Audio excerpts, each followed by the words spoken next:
Dahulu hiduplah seorang raja yang hanya memiliki satu mata dan satu kaki. Raja yang cacat itu adalah raja yang baik dan cerdas.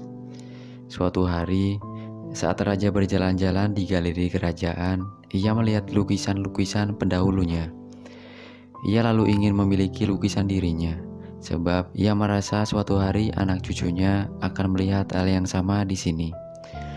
Lalu, raja memanggil semua pelukis yang ada di negerinya ke istana. Ia meminta untuk dibuatkan lukisan yang indah dan terlihat gagah untuk dipajang di galeri istana. Pelukis yang berani menerima tugas ini akan diberi imbalan sesuai dengan keindahan lukisannya. Para pelukis mulai berpikir setelah mendengar titah raja. Menurut mereka, tidak mungkin bisa membuat lukisan yang indah sebab raja hanya memiliki satu mata dan satu kaki. Mereka takut jika nanti hasilnya buruk, mereka malah diberi hukuman karena dianggap menghina raja.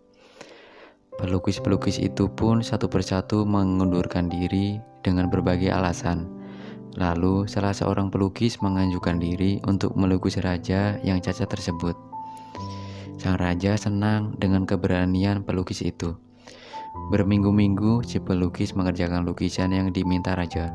Sampai akhirnya tiba hari saat lukisan itu dipamerkan kepada publik. Para pelukis yang mengundurkan diri datang ke istana. Mereka sangsi lukisan itu akan indah. Anggapan para pelukis itu langsung sirna ketika kain penutup lukisan itu dibuka. Sebab hasil lukisan itu sangatlah indah dan sang raja terlihat demikian gagah.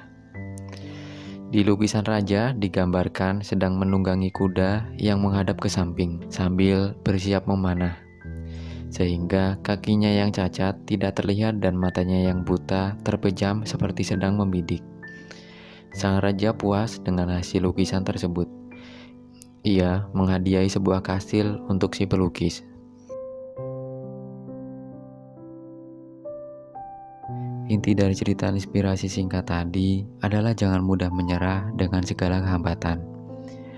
Bahwa yang berani mengambil resiko, bahwa yang berani berpikir di luar kebiasaan, bahwa yang bersedia untuk menantang dirinya untuk menjadi lebih kreatif dan inovatif adalah yang akan memenangkan pertempuran.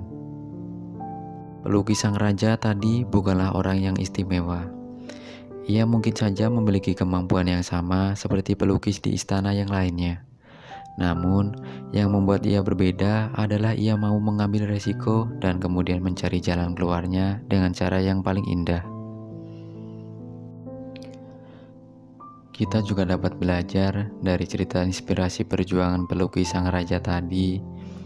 Ketika ada tantangan di hadapan untuk kita selesaikan, ketika yang lainnya mundur dan menyerah, maka kita harus membuat keputusan yang berbeda.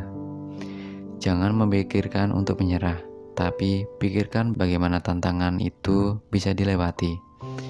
Jangan mundur, tapi jadilah kreatif dan inovatif.